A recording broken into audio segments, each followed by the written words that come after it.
tack that in there, throw in a TD. So get Brian Quick on the fantasy gridiron if you need the help. For the Eagles, stick with Nick Foles, stick with LaShawn McCoy and Darren Sproles, especially for the running backs. This is a solid matchup, and it's a good game for Darren Sproles to get involved in the pass. Zach Ertz, I'm not as crazy about him. You know, it's the number 11 defense against tight ends, so there are a few tight ends with some better matchups. I mean, if you have Zach, go ahead and play him, but if you don't, you have a different backup, go ahead and play them. And if you need some suggestions, come to thefantasygreek.com. Check out our player rankings. They were posted today. You'll see a few of the players that I'm talking about. And get Jeremy Maclin in your lineup against a defense giving up the 12th most fantasy points allowed, which it's strange. It's 187 yards per game, which doesn't sound very good, but then it's pretty much a guaranteed 2 TDs per game. So you got to like Maclin. Eagles at home. The Atlanta Falcons travel to the New York Giants. And, gosh, what can you say about how bipolar the Atlanta Falcons have been? That the drubbing of Tampa Bay is what sticks in your mind is what's good about the Atlanta Falcons, and then they just looked just not good at all last week. And now they travel to the New York Giants, who check their cheerleaders for a girl named Stella because they got their groove back, if you know what I mean. Too much of a setup for that one. But anyway, the Giants are the prodigal son has returned, and I'm assuming it's because everyone's just a lot more confident in Ben McAdoo's offense there in New York. At home, the Falcons have not shown us anything to prove that they can play away from the Georgia Dome. I'm picking the Giants here. Yeah, I am too. I was really surprised when I was researching this game to find how good the Giants' defense was in terms of the number of touchdowns that they've given up. They've only allowed 4 passing touchdowns in 254 yards per game. I was stunned by those numbers because they just strike me as a team that was struggling all the way around on every front in 2 out of these 4 weeks, or actually 3 out of the 4 weeks, with one win being just lucky. So while you're going to start Matt Ryan and Julio Jones right away, and they are certainly the package of players that could affect those numbers in the opposite direction, you just have to keep your expectations reasonable. I mean, you might have to settle for the 100 yards and 1 TD for Julio Jones, and the 100 yards and 1 TD for Roddy White, and the 200 yards and 2 TDs for Matt Ryan. Oh, well, that's going to happen. It's a long season. For Steven Jackson, I think I have him in as a flex, but I got to tell you, this is a tough game. It's 101 yards rushing per game that the Giants allow, and they've only allowed one TD in 4 weeks of play. Ouch. Now, looking to the other side, oh my God, Rashad Jennings should be the best play of the week. If you have him, you start him, and you expect him to move mountains for you. He is going up against the team that's giving up the 5th most yards to the position of 153.5 per game, plus 2 TDs per game to the position. Yes, it ends up being over 30 fantasy points per game.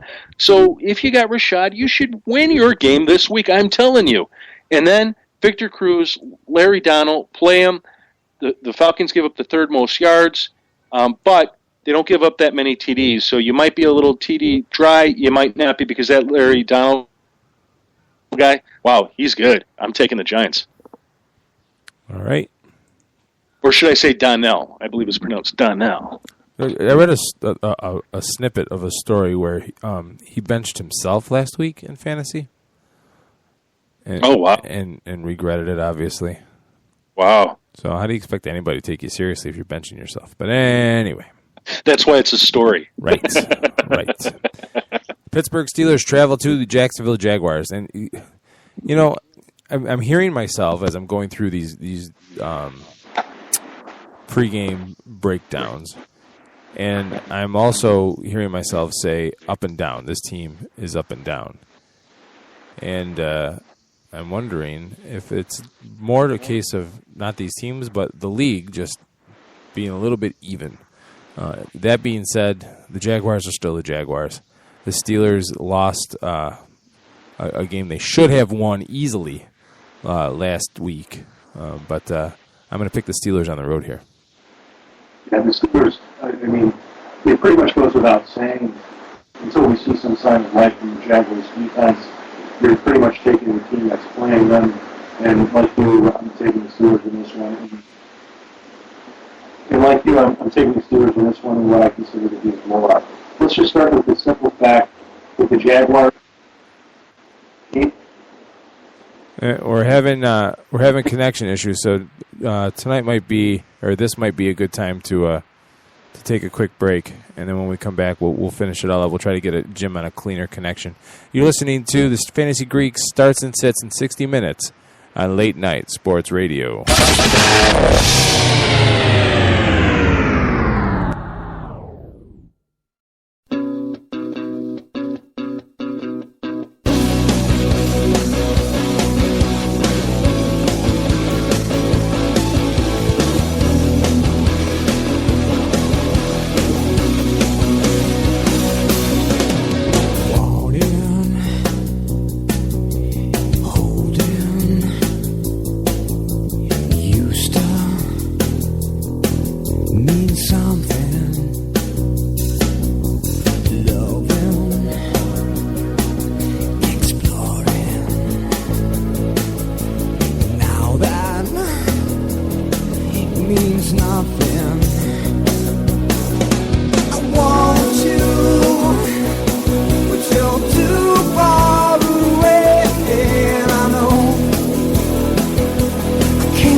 See, I want you till so far away.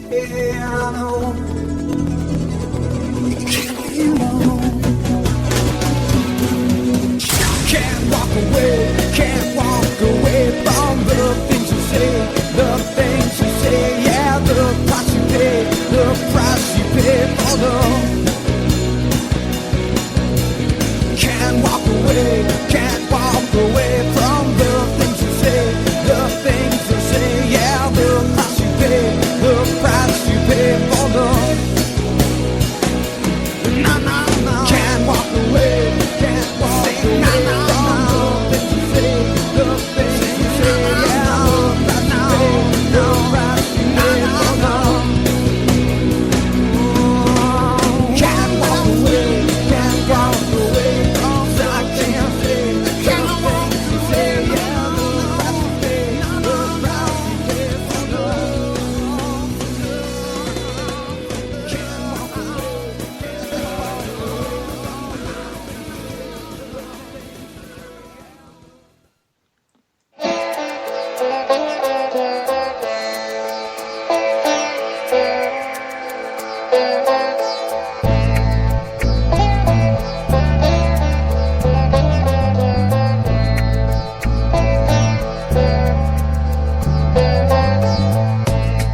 585-633-7487. 585-633-7487. If you have a fantasy football lineup question that you would like the Fantasy Greek to tackle, I'll politely bow out of the way and let him take all the spotlight, because that's just what I do.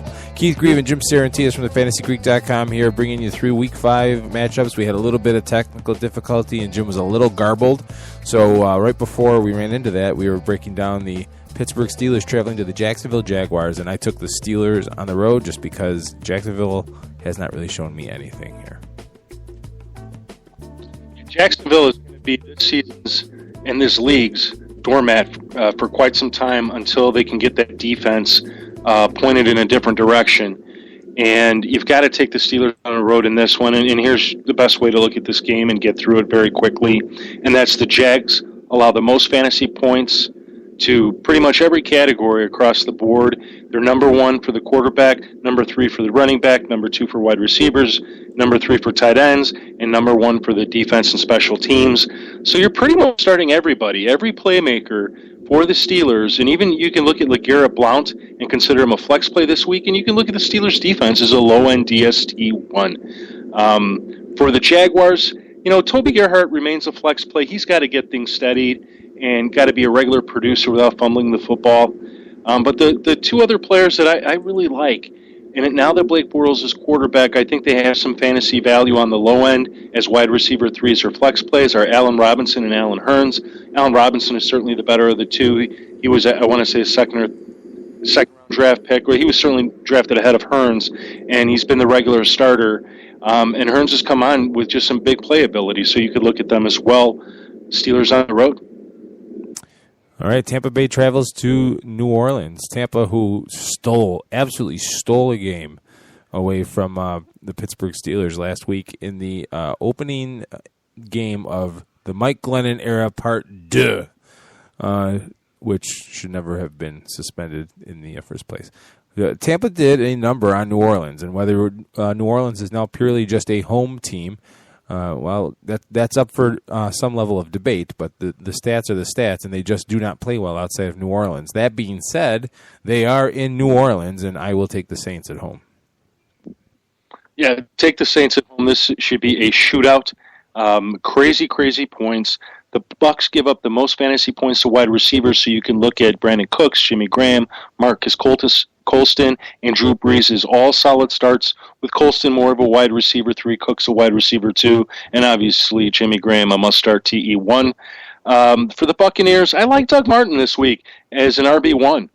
The Saints give up 23 fantasy points per game in standard scoring system to the position. So you should start Doug Martin and start him with confidence.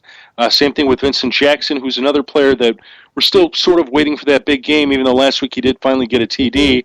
The Saints are giving up the fourth most yards to the position, 272.5 yards per game, as well as 2 TDs per game.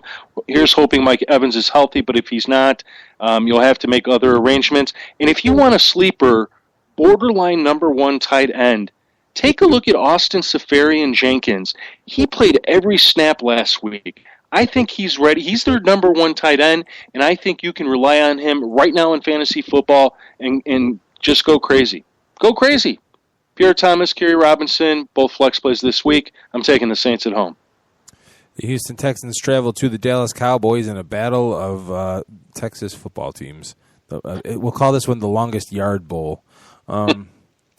So Dallas's defense maybe isn't as bad as everyone thought, but that doesn't necessarily mean that they're good. Houston's defense is really good, but their offense comes and goes as Arian Foster goes, who is open about him not being 100%.